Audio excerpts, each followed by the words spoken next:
ଅଜଣା ଗାଡ଼ି ଧକ୍କାରେ ବାଇକ ଚାଳକ ମୃତ। ଟାୟାର ଜାଳି ରାସ୍ତା ଅବରୋଧ କଲେ ଗ୍ରାମବାସୀ। ହିଞ୍ଜିଳିକାଟୁ ଥାନା 36 ନମ୍ବର ଜାତୀୟ ରାଜପଥ ହିଞ୍ଜିଳି ସିକିରି ମୁଖ୍ୟ ରାସ୍ତା ମଧ୍ୟରେ ଶନିବାର ସନ୍ଧ୍ୟା 8 ଘଣ୍ଟା ସମୟରେ ଅଜଣା ଗାଡ଼ି ଧକ୍କାରେ ବାଇକ ଚାଳକଙ୍କ ମୃତ ଘଟିଛି। ମୃତ ବ୍ୟକ୍ତି ଜଣଙ୍କ ହେଲେ ହିଞ୍ଜିଳି ଥାନା ସିକିରି ଗ୍ରାମ ବିନାୟକ ପାଠାଗାର ସାହିର ନନ୍ଦ ପ୍ରଧାନ ବୋଲି ଜଣାପଡ଼ିଛି।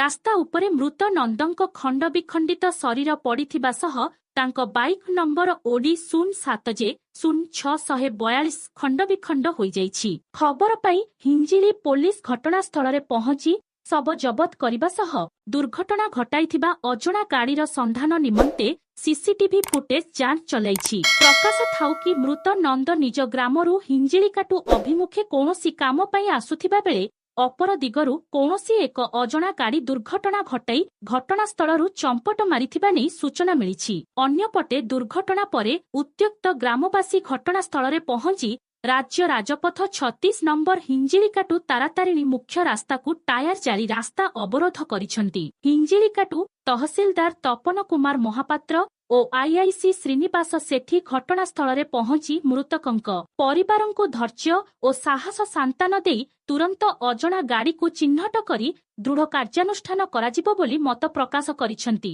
ଗଞ୍ଜାମ ଜିଲ୍ଲା ହିଞ୍ଜିଳିରୁ ବିଶ୍ୱମ୍ବର ଦାସଙ୍କ ରିପୋର୍ଟ ନ୍ୟୁଜ୍ 24 ଓଡ଼ିଶା।